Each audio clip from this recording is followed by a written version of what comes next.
Welcome. I'm Ogan Gorel. You're watching Eye on Harvard, brought to you by In Time TV.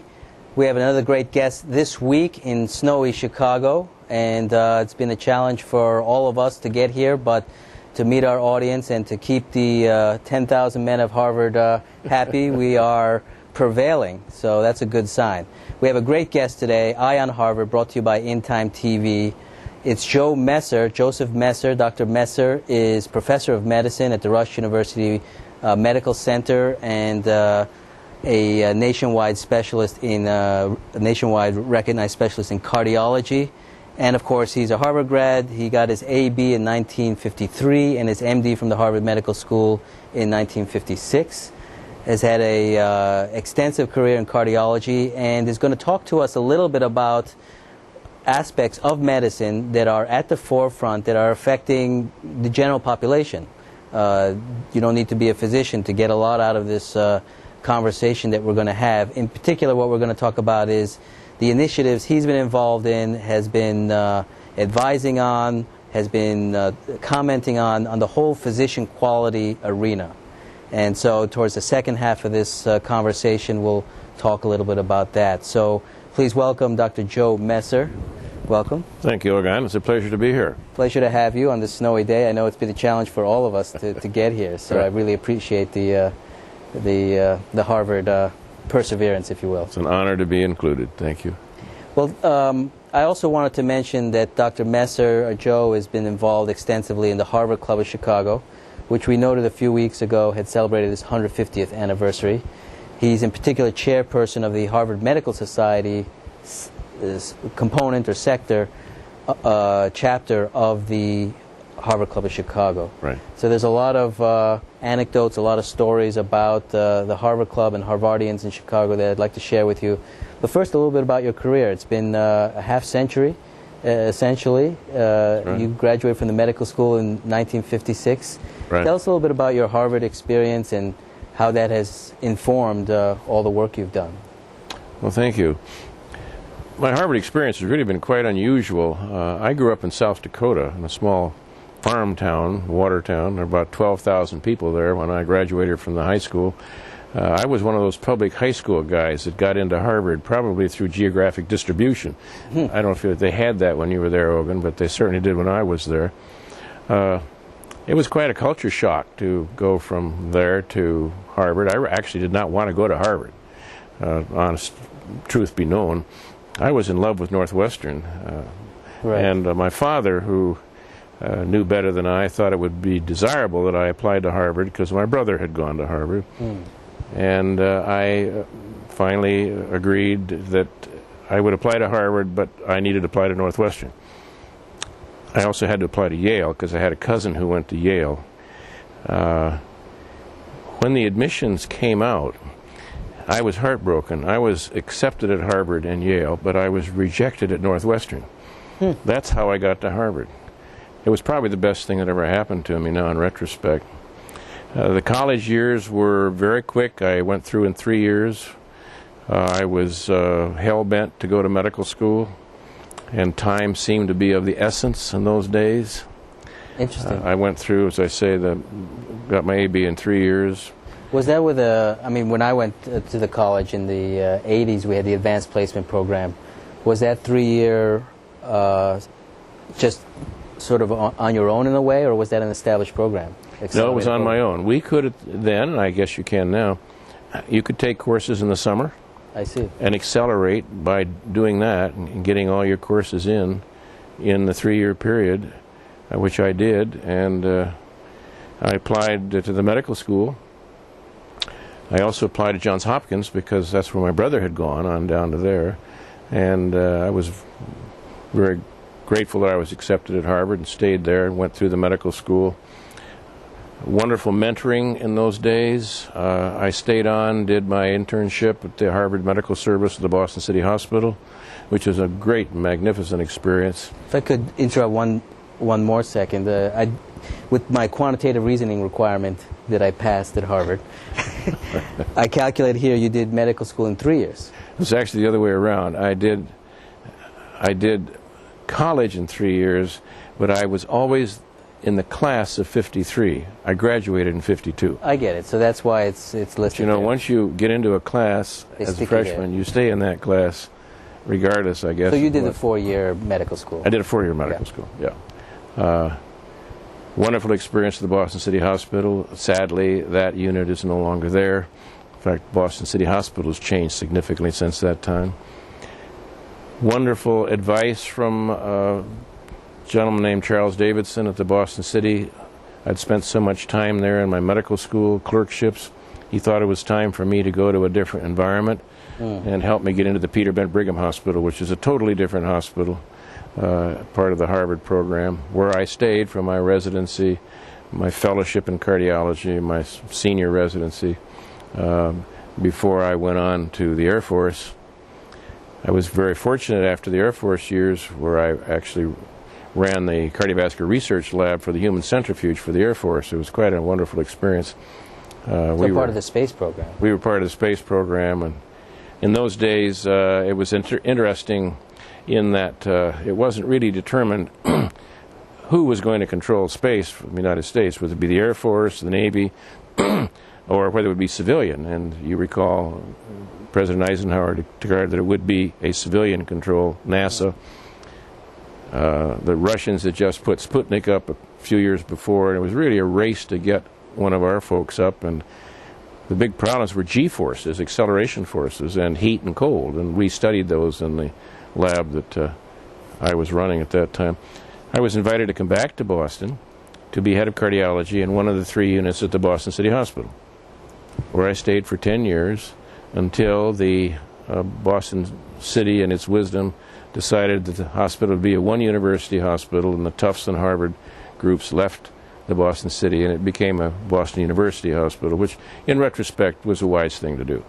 But you spoke fondly of that Boston City Hospital experience, but then you say that it was a wise thing to do. Tell It me was wise to make it a one-university hospital. It was too... Well, we had 3 cardiology programs. We had Yes. 3 thises and 3 that's. We had 3 medical services, and I think that that in some way lessened the impact of the hospital on a training program. Right. But I've often said, were it exactly as it was when I was there, I'd go back at the drop of a hat. But of course, that'll never happen. So it wasn't the structure so much. The structure, in a sense, was unwieldy from an educational perspective. But in terms of working with the patients, the environment, and the esprit de corps, I've heard about this as well at the Boston City. It was wonderful. That has lost. It's the kind of feeling that many of the physicians here in the Chicago area have about Cook County. Boston City was to the city of Boston what Cook County is to the city of Chicago. And the tremendous loyalties that the training in those 2 institutions created among those who trained there were magnificent and everlasting. We're going to go to a break shortly. It's a fascinating summary. We'll touch upon some of these points. I'm intrigued by the space program, so let's talk about that right after the break. Right. Stay right there. You're watching Eye on Harvard with Dr. Joe Messer.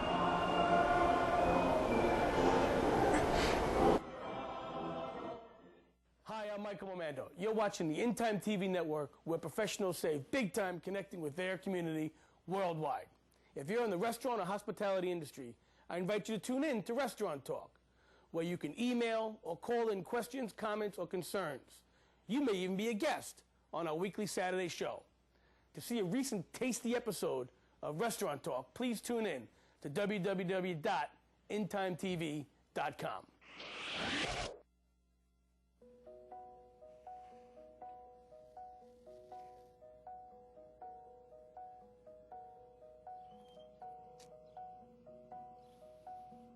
When someone abducts a child, they're not about to advertise it. But we will.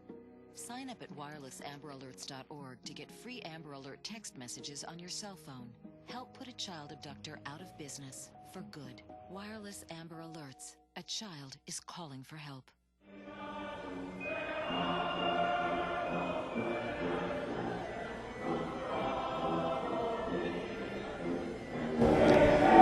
Welcome back. You're watching Eye on Harvard, brought to you by In Time TV. I'm Ogan Gurel, and our guest is Dr. Joe Messer, AB 53, although he actually graduated in 52, so we've established that, and MD from the Harvard Medical School in 56. Went through a great sequence of career changes, but I really wanted to explore your involvement in the space program, which was really at the cusp, the leading edge of a tremendous competition. We celebrated that Sputnik, or I should say, marked that Sputnik anniversary, the 25th anniversary, recently, and there was a lot of retrospective on that time. I think that competition and the intensity of that effort was only second to the Manhattan Project, the atomic bomb project. What was it like at that time? Some would agree. It was very interesting, the informality with which the United States Air Force, the Navy, actually dealt with the issue of research in space. I got involved in it because Richard Gorlin, who was my mentor in cardiology, a world-famous cardiovascular researcher and clinician, was a good friend of the General Flickinger, who was in charge of research for the Air Force. And Flickinger came to the Brigham to talk with Gorlin about what could be done to enhance the research productivity of the Air Force, particularly in the area of space. And Gorlin said, I think you ought to set up a lab near the centrifuge where you could do cardiac catheterizations and hemodynamics, and you ought to get a university-type person to come there and do it. And Flickinger said, okay. And then they decided I was going to be that person. I was right out of fellowship. So I wasn't a seasoned cardiovascular investigator, but thanks to Dr. Gorlin, I was fairly knowledgeable. So we went out, and I was allowed to pick two other physicians, cardiologists, and I had the great benefit of their service during that time. One was from the Beth Israel in Boston. Another was a chap from University of Ohio, was close to Dayton and knew some of the people there. So we went out. Here was this human centrifuge which swings around about 60 miles an hour on a crane. You've probably seen them. There were 3 or 4 others in the United States at that time. The granddaddy was really up at the Mayo Clinic, where Earl Wood did some landmark work going all the way back to World War II. And I assume the Soviets had the same sort of... Oh, they did. Yeah. The Navy had one, and the Army had one. So we set about to develop the measuring equipment to measure cardiac output, blood pressures, other physiologic phenomena in a human being spun around at 60 miles an hour and taking anywhere from 1 G, which we're at now, to up to 10, 12 G, because the rockets that the United States possessed in those days were like Roman candles. You lit them and boom, and you were at escape velocity very quickly, and that means a lot of G-forces. And of course, G-forces move blood around inside the body, and if you don't have the individual oriented in the proper relationship to that G-force vector, you can do an awful lot of damage to the brain or to wherever. So our goal, to simplify it, was to develop the restraint system, the couch, if you will, that the astronauts were to lie in as they lifted off. And so we simulated a variety of restraint systems in the cab of this human centrifuge to see what particular orientation of the human body relative to that G-force would do the least harm. And the Mercury restraint system, the Apollo restraint system were things that we worked on. It turned out that actually is not now the big problem, because we have developed the kinds of rockets that you can see as you watch liftoff from Cape Canaveral are rather slow. I wonder if they'll ever get up to space. Right. And the Russians had those solid fuel rockets long before we did. Yeah. The big concern became one of heat and cold. Never so much cold, but heat, because on re-entry, as you know, you slow these vehicles down, they go through back into the atmosphere, and it generates an enormous amount of heat. And one of our big concerns when John Glenn came back was one of the heat panels came off the front of his vehicle, and we were very concerned that the whole thing might burn to death.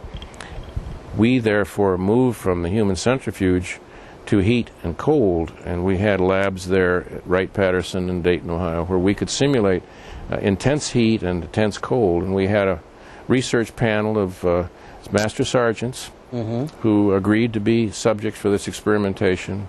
We were their doctors. They were marvelous guys, and we were able to demonstrate the degree of heat exposure that a human being could actually tolerate under very adverse conditions. Fortunately, that never has happened. Well, I assume that during the re-entry there is, I mean, it's not room temperature. I mean, John Glenn, do you know what temperature he was subjected to? I do not, but it was not nearly as much as we'd worried about. I see. It was, I think one panel came off, and if, as often happens with shingles, more came off, it could have been devastating. And I know this is a theoretical point, but what is that maximum temperature that can be handled? And well, I guess it's over a period of time, too. Yes, you heat up, and you follow the cardiac output up on the curve against time, and you get up to, we were measuring core temperatures. You get up to, we looked at cardiac outputs as well as core temperatures, and you get up to a core temperature of 104, 105 over a long period of time, and it's very hard to do that because the body compensates for that. Right. The body tries to get rid of that heat. Then you begin to see a tailing off of the cardiac output, a beginning to fall in the blood pressure, and you know if that isn't stopped within a short period of time, the subject will have what we call heat stroke. And that exogenous heat is essentially the same pathology, the same problem, if you will, during a fever, in terms of the danger. Or Well, is that a different a phenomenon? little different in the fever's endogenous as well as exogenous. Right. It's more like the situation one would sustain on the desert, for example. Very, very high temperatures over long periods of time. But Right. it was interesting work, and it was rather a letdown to come back to normal life and normal cardiology when I came back to the Boston City Hospital and set up the cardiac cath labs there for one of the services at that time. I can imagine. I think, as we mentioned at the outset, that was the vanguard of a mighty effort. I mean, I don't want to wax sort of nostalgically or whatever, but that certainly was. It was a lot of fun. We had wonderful people, and anything we wanted, we got. Yeah. Well, we'll be right back. We're with Dr. Joe Messer, AB 53, actually 52, MD 56. You're watching Eye on Harvard, brought to you by In Time TV. Be right back.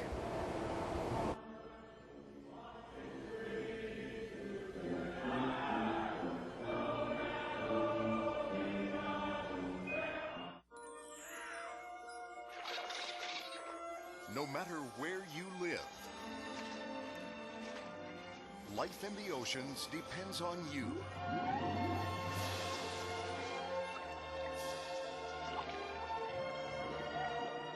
To keep our oceans clean, recycle and dispose of trash properly.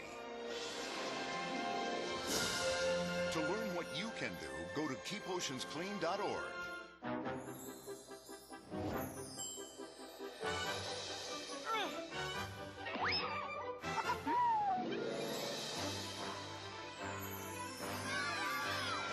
Once they've outgrown their toddler seat, they're still not ready for adult safety belts alone. 4'9" is the magic number. Until then, kids need a booster seat. Make sure your little pumpkin gets there safely. Visit boosterseat.gov.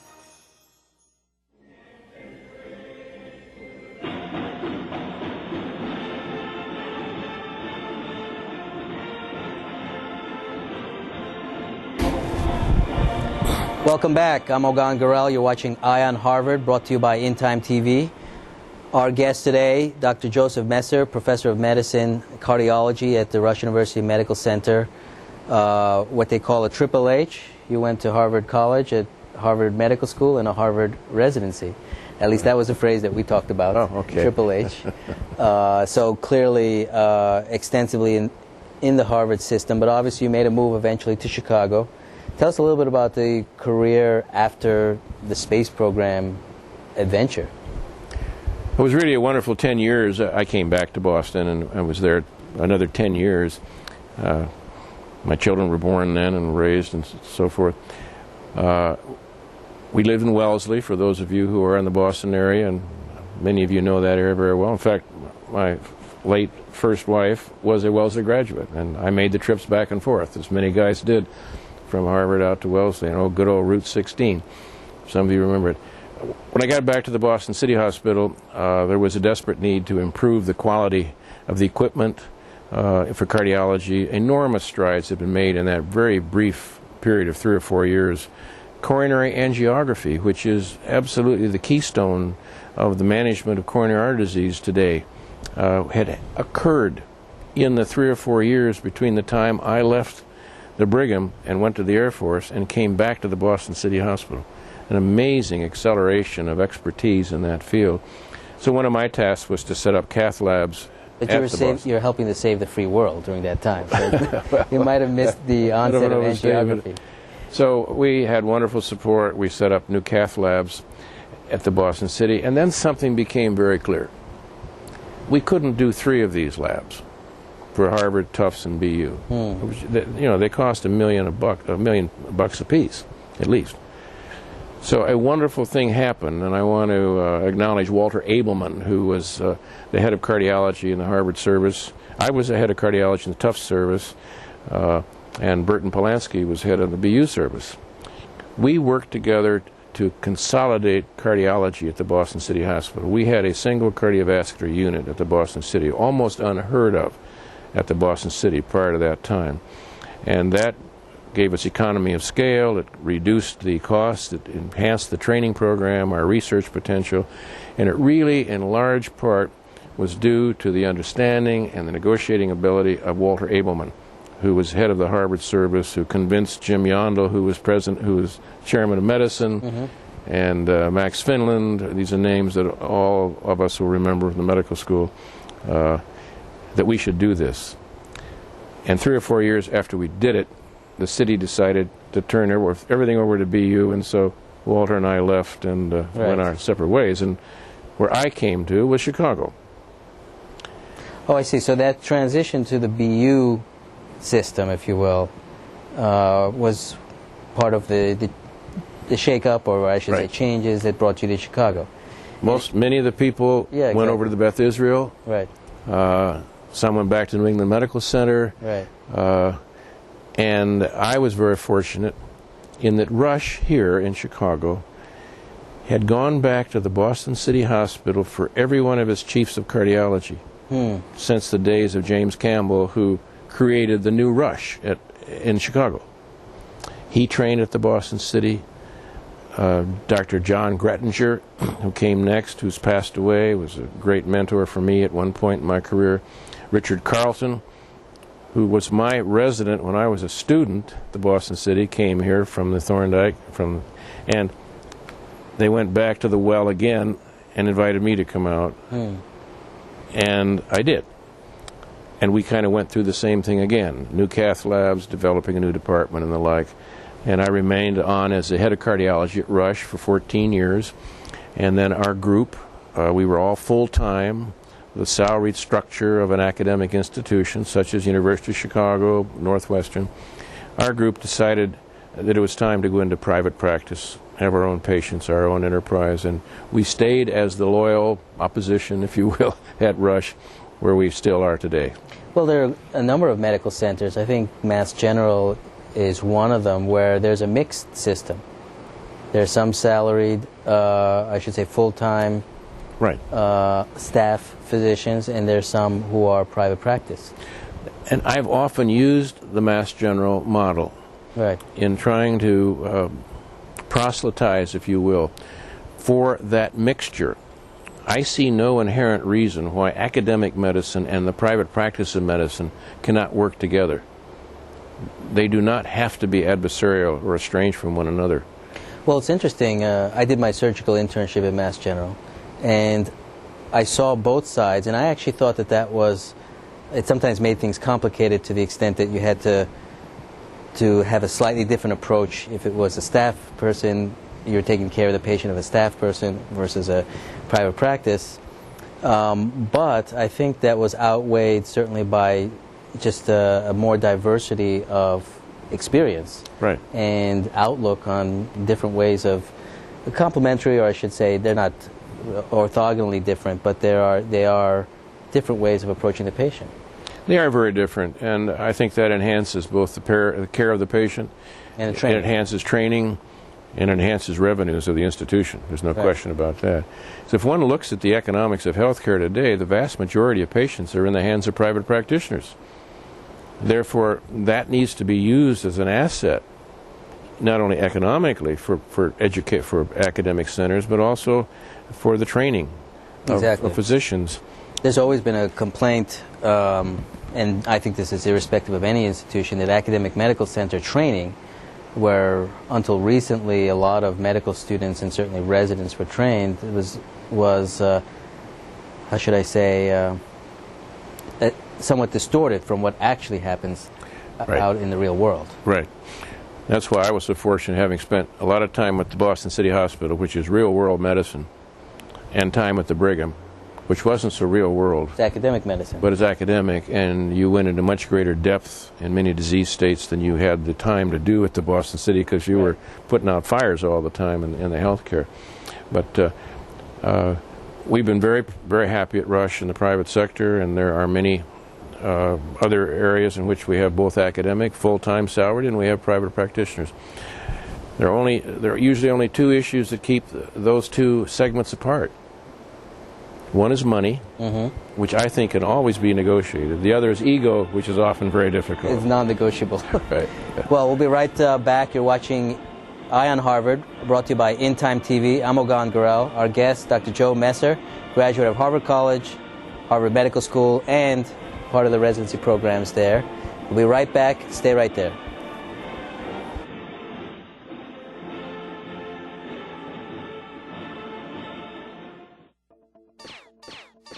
Today, we're moving faster than ever before. Even your ideal prospect will see your ad, click to your website, then decide to read on or read none in a mere 1 to 7 seconds. After that, you become invisible. So what's the answer? How do you capture and hold the attention of your target audience? In Time TV. The In Time TV network broadcasts industry-specific TV shows to the people who buy your products: surgeons, primary care physicians, dentists, podiatrists, chiropractors, hospital administrators can now watch live in-time programs on widescreen, on their PC or laptop while checking email. Shows can even be viewed on a cell phone during a train commute. In Time TV is peer-to-peer TV that covers the hot topics in industries that you sell to. In Time TV shows are broadcast worldwide via the internet, yet the cost of running a 60-second commercial is a fraction of what you'd pay for a display ad in a trade magazine. In Time TV is what your target audience is watching.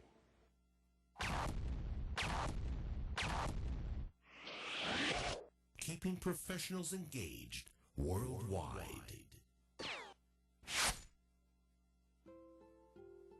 Mom? Dad? How long should I wait for you? If I'm at soccer practice. What if something happens? Will you come get me? There's no reason not to have a plan in case of an emergency. Should we go to the neighbor's house? And some extremely good reasons why you should. Can you tell me? Talk to your family about what you would do in case of an emergency.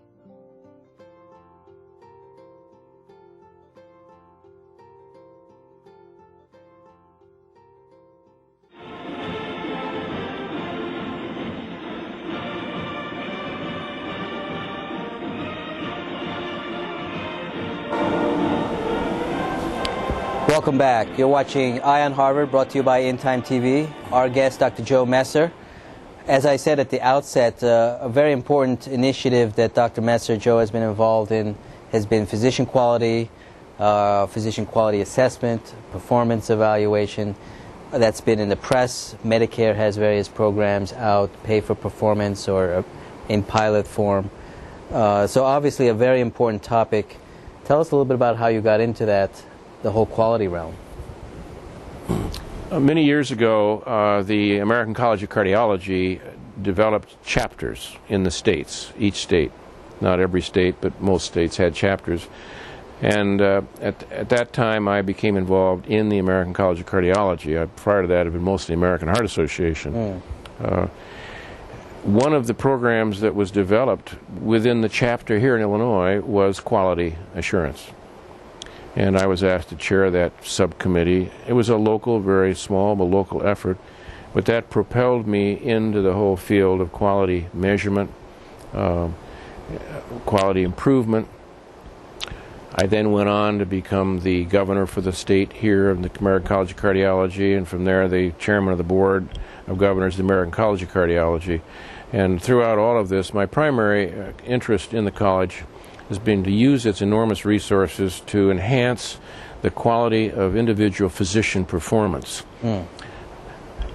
That, which is easier said than done. Easier said than done, because clearly each one of us feels we're doing our best. And that is a view of ourselves that is very difficult to overcome. It's not always correct. It is many times correct. And so you're having to deal with the issue of helping physicians and other healthcare providers now. We've gone far beyond the physician in this whole issue of quality. To realize that there may be better ways to do things than they themselves are practicing. So you have to overcome that. The way we have been overcoming that within the American College of Cardiology is to develop what we call practice guidelines. These are guidelines in various diseases, various technologies. What are the best practices based upon evidence derived from multi-center, randomized clinical trials?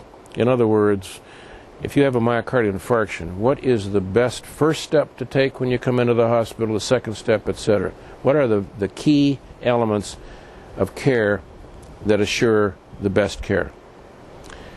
And that has been a leading role of the American College of Cardiology now for many, many years.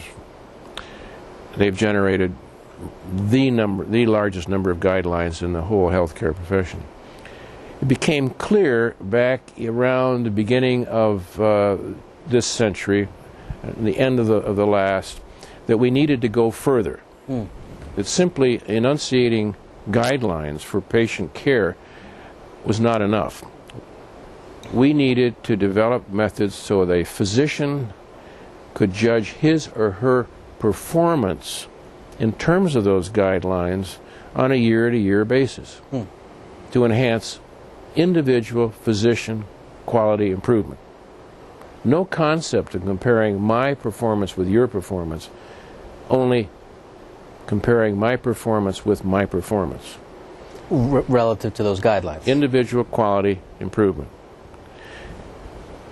From the guidelines, then, to achieve that, we extracted key elements that could be used to measure performance. For example, it's very important that a diabetic have his or her hemoglobin A1C measured periodically, or the blood sugars measured periodically. Those would be guideline issues.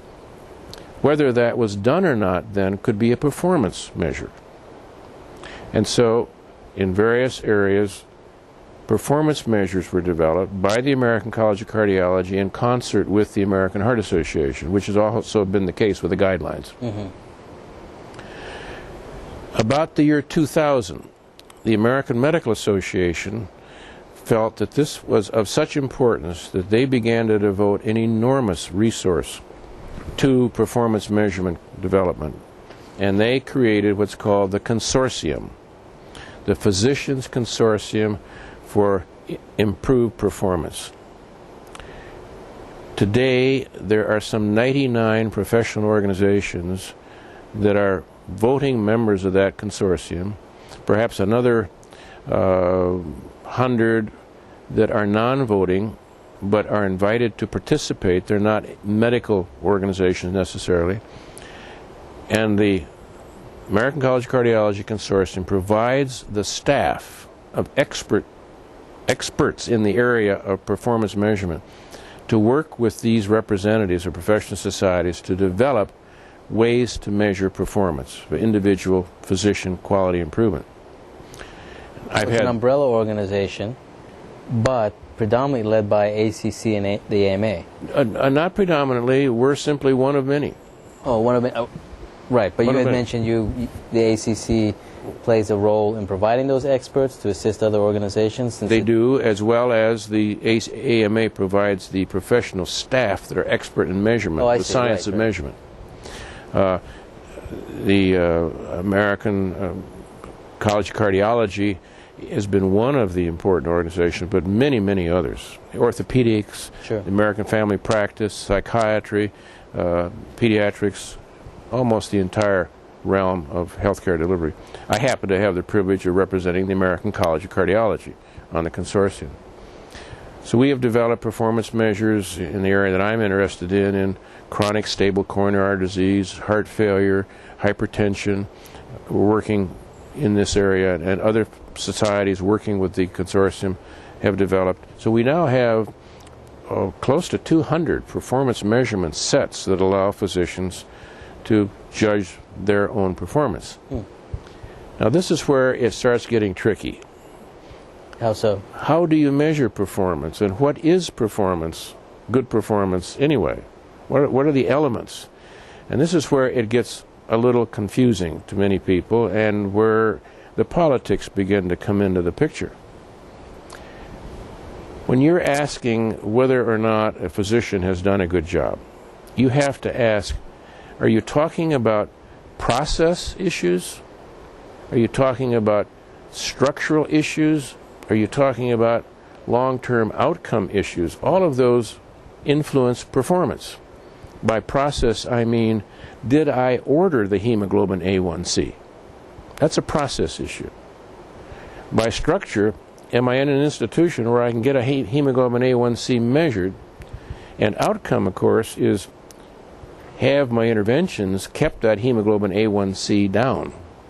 Right. But that is an intermediate outcome. The real outcome issue is how long does that diabetic patient live? How many complications does that patient sustain in the course of their life? We don't have that kind of data yet for most of our performance measures. It takes years to accumulate that, and we've only had the measures now for less than 10 years. Right. So people get kind of confused as to what performance measurement is all about. Everyone wants outcome measures, but we don't have many of them yet. And it's too early in a way for many, most of them. Right.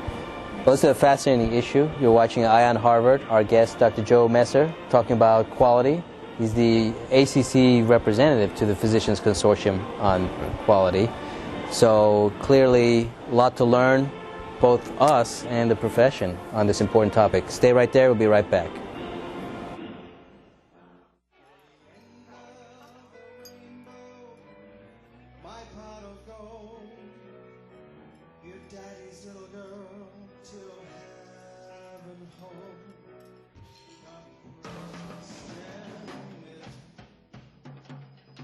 It's easy to tell if you've had way too many. But what if you've had just one too many? Buzz driving is drunk driving. Hey guys, thanks for coming. Are we in trouble? No, you're not in trouble. I just want to set some ground rules. Like what? Well, remember last week when you hit Vinny in the head with the shovel? I do not recall that. Of course not. Well, it was pretty graphic. Too graphic for the kids. So I'm going to have to block you. You know, I got to make this up to you. This is Vinny's watch, and I want you to have it. You deserve it. Thank you. That's really not necessary. No. Come here.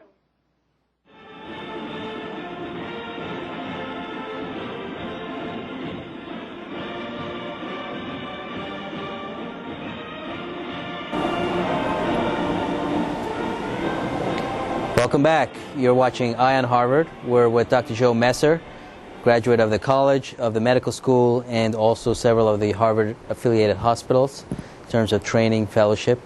And we're talking about a really important initiative that, in addition to being at the vanguard of the space program and the competition with the Soviets, there is a big vanguard of healthcare reform, which has many guises, of course, the whole uninsured and various other aspects. But clearly one of the seminal aspects of healthcare reform and healthcare change has been physician quality, and as you've indicated, also more than just physician quality, a number of professionals.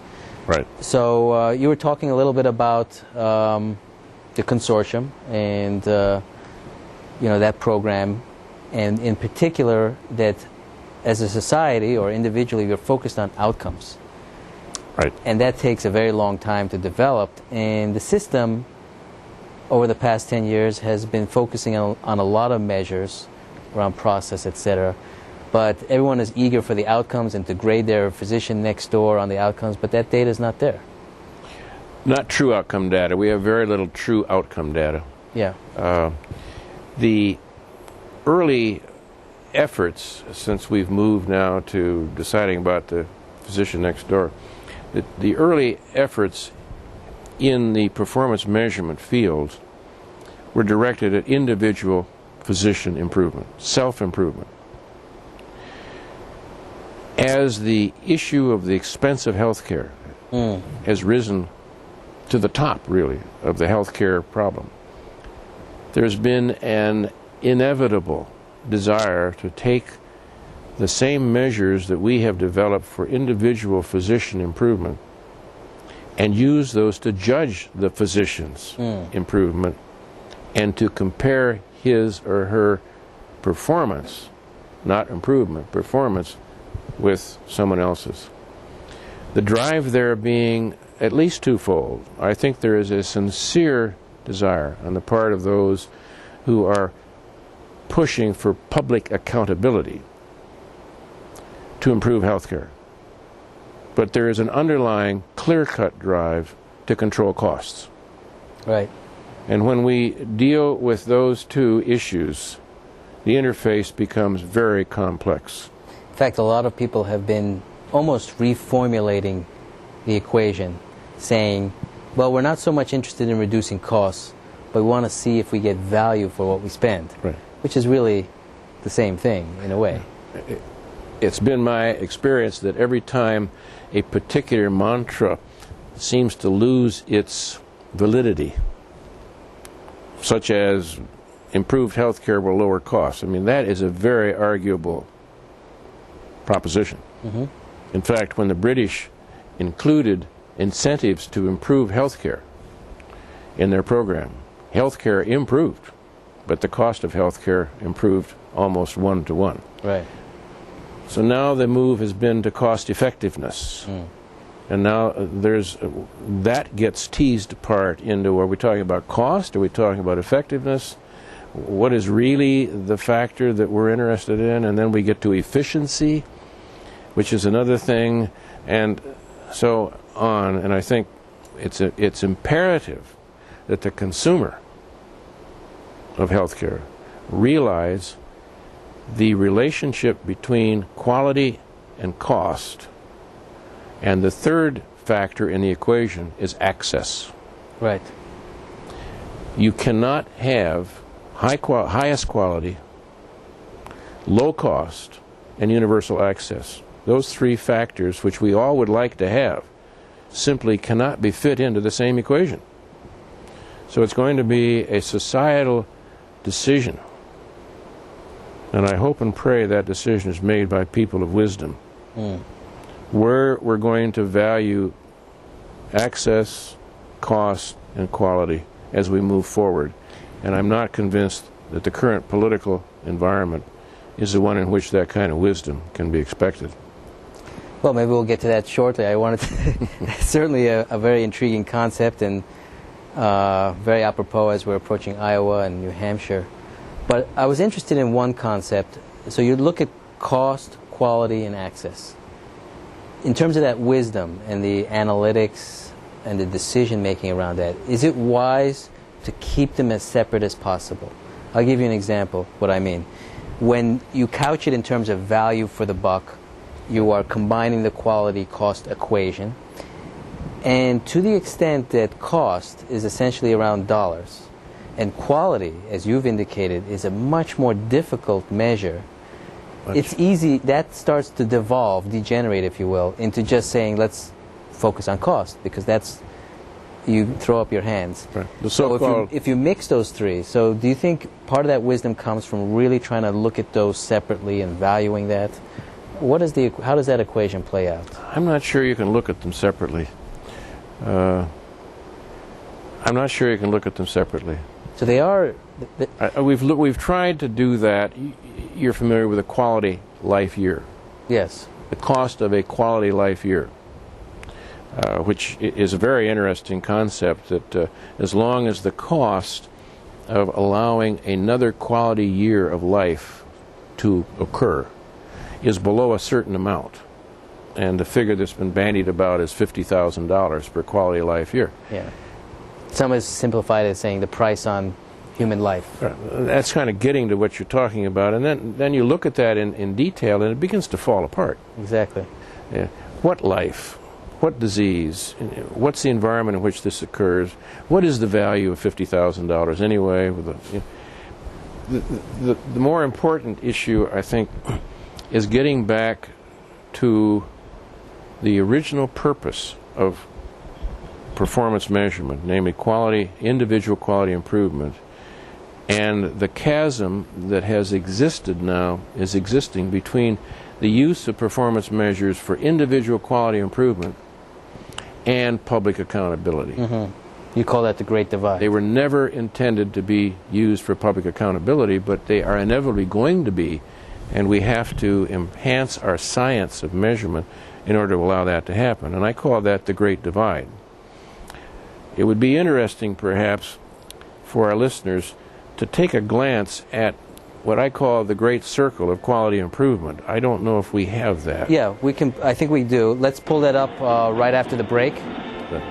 You're watching Dr. Joe Messer on Eye on Harvard. We're talking about quality, and he's identified the great divide between measuring individual quality and public accountability. We'll see that right after the break. Stay right there.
You're watching Eye on Harvard, and our guest, Dr. Joseph Messer of the Harvard Medical School, graduate of Harvard Medical School, currently obviously professor of medicine at the Rush University Medical College, involved in quality. Just before the break, we were talking about his cycle of continuous quality improvement, and I'd like to put that up on the screen, and maybe you can walk us through that. There it is. Good. If folks would look at the top of the illustration, this is where the cycle of continuous quality improvement begins. And what that is identifying evidence derived from the literature, from good multi-center randomized trials, as to how things ought to be. These define best practices. Those then are used to create clinical guidelines, as I mentioned earlier in our discussion. Right. So that a physician could go to those and learn what is the best to do. From those clinical guidelines, then, we develop the performance measures, picking out 4, 5, 6 key best practices and deciding how to measure them. From that, then, we begin to develop a way to measure performance. When we do that, we're going to soon realize that there's an educational issue here to alter behavior, because it's not Lake Wobegon. All doctors are not above average. Many of us need to be improved. And so we have to have an educational program to alter behavior. That then leads to remeasurement of performance, and that in turn identifies new best practices, and the cycle goes around and around. And what's come out of this recently is the whole concept of pay for performance. You had mentioned earlier that there are certain things that are going on now that our public needs to be aware of. Yes. To get to pay for performance, however, we must realize that we're going to use these performance measures that were meant for individual physician improvement and use them for comparison of one doctor with another, because you don't pay for performance based upon a physician's improvement. You pay for performance based upon how he or she compares with other people. And the Pay for Performance initiative was designed to say, you will be paid more, Ogan, if you do a better job than 80% of the other doctors working in that field, which would be one kind of metric. Just a quick question. Why is it necessary to pay for performance relative to your peers? Why not pay for performance relative to an objective set of guidelines? Or is that the same? It turns out, depending on how you scale that you have to have a cut point at some point. I would prefer to do, as you suggested, performance in relationship to a set of known standards. Exactly. But you have to decide at what point in that continuum are you going to pay and not pay. So if those who get above 80% get paid, you are comparing them with those who didn't make the 80%. Right. And that's where you get into the whole issue of the validity of the performance measure, the degree to which it can be gamed, the validity of the data that's used to determine whether performance was good or not, whether it has actually been validated. Is this a situation that a physician has control over, or are there exclusions that should allow that not to be judged on that problem? That's where the great divide has occurred between individual performance improvement and public accountability. When you're doing individual performance improvement, you don't game your system. You want to know about yourself. You don't take exclusions. You don't say, well, this and that. Yeah, you don't benefit from gaming the system. No. But when you're over here in the public accountability domain, fairness becomes very important. The physician caring for patients at the Cook County Hospital who have 10 different diseases don't have the economic or social support system to take care of themselves, are not well educated into what they need to do, are going to pose a far greater performance measurement challenge to that doctor than someone who's taking care of patients in Lake Forest. Yeah. Unless those differences are taken into consideration in comparing the Cook County doctor with the Lake Forest doctor, we don't have a fair system. And that adds a whole other layer of complexity. Whole other layer of complexity. It's already quantitatively challenging enough already. Right. And that's why the science of performance measurement for public accountability is not, in my opinion, and the opinion of many others, at the state of maturity that should allow this to be done without a great deal of careful thought, pilots and so forth. Now, we do have some pilots that are going on, and do we have the illustration that shows the various organizations? We do. We actually did show that just prior. I guess we can show it. that has the continuous quality on the left, the organizations, and the public accountability on the right. I think it's right up there now. If folks would take a quick look at this, because these are important things for you to know about, because you're going to see these names coming up. CQI on the left is the Physician's Individual Improvement Program. And that's what we were talking about, the consortium, the AMA, the ACC. ACC, the American Association of Orthopedic Surgeons, American Academy of Family Practice, and the like. On the other hand, we have those interested in public accountability, Institute of Medicine, the Joint Commission, NCQA, National Commission for Quality, CMS, and so forth. We now have an organization that's mandated as a semi-public, semi-private organization called the National Quality Forum, like NQF. It has been agreed that that organization uses many experts, some of whom actually created the measures, to vet these performance measurement systems as they come down from these two different environments to decide which ones have the scientific validity to move forward as a performance measurement for public accountability. and scientific validity, but I think also the practical appropriateness, to the extent that you used a better word than I did. Yeah, you can be scientifically applicable, but if it creates distortions or it creates gaming the system, it's still not practically appropriate. Unintended consequences. Unintended consequences. Yeah. Then there's an organization called the Ambulatory Care Quality Alliance, AQA, that is made up of a great variety of stakeholders, professional organizations, managed care organizations, and the like, that select from the National Quality Forum, approve a menu that's going to be used for public application. So, to summarize, we have 20 seconds left. We're in the midst of a revolution of sorts, a transformation of how doctors are practicing, how they're evaluated, and how patients can make decisions around it. But it's still early in a way. It's a wonderful, laudable effort. It has many pitfalls. Well, on that note, see you next week. Thank you very much.